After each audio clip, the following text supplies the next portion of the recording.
Are women's prisons just as dangerous as men's prisons? Obviously, 98% of men are on death row. 98% of all prison murders are done by men. And men tend to create organizations and brotherhoods and gangs inside of the prison institutions that end up becoming notorious and grow like wildfire on the outside. It will kill, murder whoever gets in their way from officers, inmates, and their own members of the organization. However, women are a lot more low-key with it.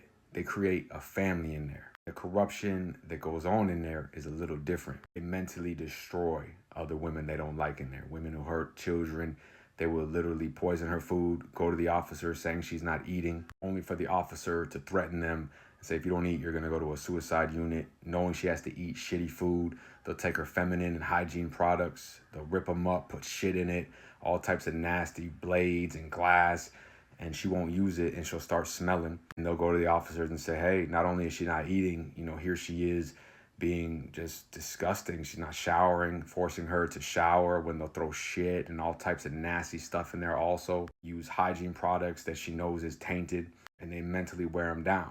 And also some women are in there doing some real vicious stuff also. As we're about to see, this is probably one of the strangest situations I've ever come across in a woman's prison. Let's get into it. 2024, Gina Guya, who was serving 5 years for terroristic threats, will be arrested for strangling 2 inmates 8 days apart. Only 21 years old, Gina Guya of Clinch County is charged in the deaths of Haley Mary Reed and Sherry Elaine Joyce. Jail records show the women died earlier this year, 8 days apart. Arrest warrants say they were both strangled to death. She was arrested on Friday, September 27th. She was charged with 2 counts of felony murder, aggravated assault, and riot in a penal institution. Sources say both victims were housed in the same mental health unit where an inmate was murdered just 2 years ago. Joyce was killed in April 27, 2024, and 8 days later, Reed died on May 5th. Now think about that. An inmate was strangled to death in her cell, and there was no arrest. There was nobody put under investigation. Just business as usual. What the fuck? Only for it to happen again 8 days later in another cell? That shit just don't even sound right. Guya, the one arrested for the murders, was serving a 5-year sentence on a 2020 charge out of Clinch County for terroristic threats and acts. She had been in prison for just only 2 months. The first victim was murdered after being strangled in her cell. Haley Reed would call her mother in a panic. Reed was in the same mental health unit as the dead woman, Sherry Joyce, the first victim. She told her mother that she'd asked to be placed in protective custody and been turned down. Reed then abruptly ended the call, leaving her mother, Samantha Reed, to wonder what the fuck is going on. Within days, Samantha Reed, her mother, had got another call, but this time from the warden. Her daughter Haley was dead as well. Months passed with no explanation. Think about that. 2 inmates were murdered. One is calling home begging for protective custody because she thinks she's going to get murdered. 8 days later, she's strangled. And months, nothing happens. It means the killer is just walking around that unit doing whatever she wants. Do you think she got killed because she said something on the phone? Who knows what the fuck's going on in there? I don't believe in coincidences. Warrants reveal a stunning explanation. They allege that both women were strangled to death by the same person, a 22-year-old prisoner, Gina Guya, who had only recently arrived in the mental health unit. Timeline of events. Sherry Elaine Joyce, found dead in her cell within the mental health unit of Lee Arundel State Prison.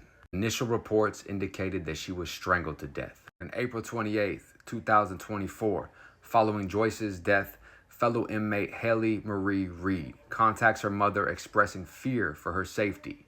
Reed believes Guya is responsible for Joyce's death and submits a written request for protective custody. Despite her plea, higher authorities allegedly do not act on her request. Exactly 8 days later, May 5th, 2024, Haley Marie Reed is found in her cell also strangled to death. And it took 4 months. September 27, 2024, Gina Marie Guya, a 21-year-old inmate from Clinch County, is arrested in connection with the death of Joyce and Reed. Think about that. What the fuck? An inmate is strangled. Now, every prison I've ever been at, when an inmate gets murdered, they lock down the whole unit and they do what they have to do. For an inmate to get strangled to death in her cell, and then 8 days later, no one is arrested, an inmate's just walking around, no lockdown, goes into the cell and strangles another woman to death in the same way after she was on a recorded phone call with her mother saying that's the one that killed that other woman, strangled her in the cell, and I'm afraid. Help me get to protective custody. I wrote the officers, they're not doing anything. And then she's murdered in the same exact way. Come on now. What the fuck? And that's the realities of all prisons. There's no such thing as this, you just sign something and you're in protective housing. It doesn't work like that. Protective management, protective custody, you have to earn that. And that's why so many inmates get killed, because they're under this false security where they can do whatever they want, say whatever they want, and whenever they're scared, they could tell the officer or have their mom call, and they'll just get out and go straight to protective custody. Well, as you guys see in so many of my videos, the officers will literally ignore that request for whatever they got going on in the prison. And if they hear you on the phone saying anything or writing letters, they're going to react as if you are trying to ruin whatever they got going on. Because there is no way that a woman can get strangled to death in a prison, in a mental health unit of that prison. No investigation, nobody's put on restriction, no lockdown.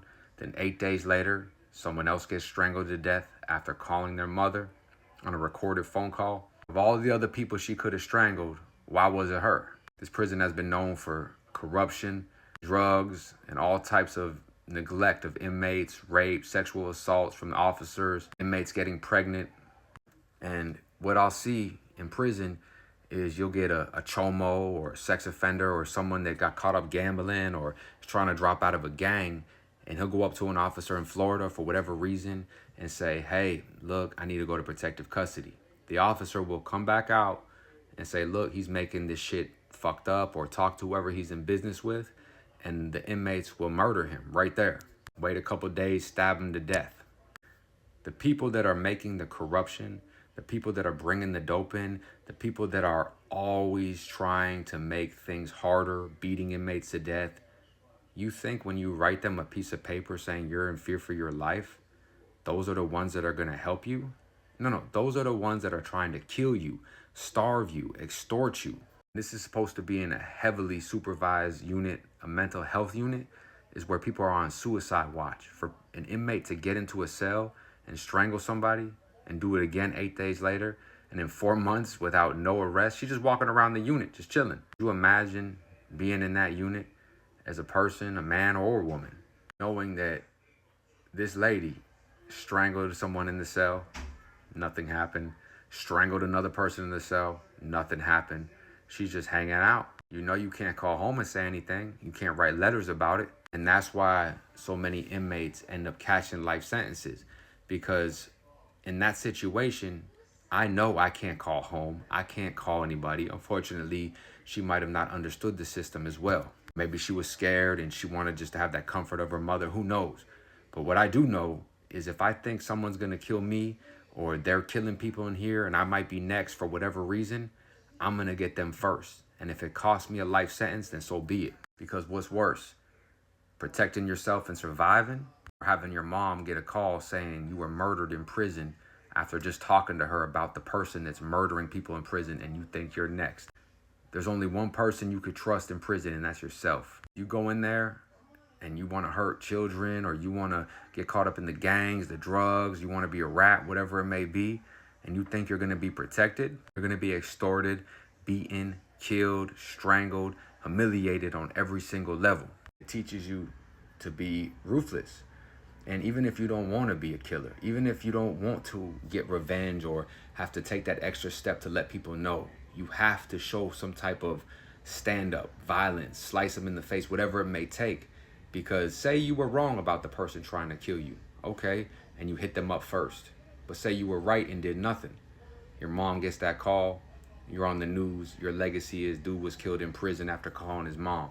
Or like this young lady strangled to death in a cell after telling her mom.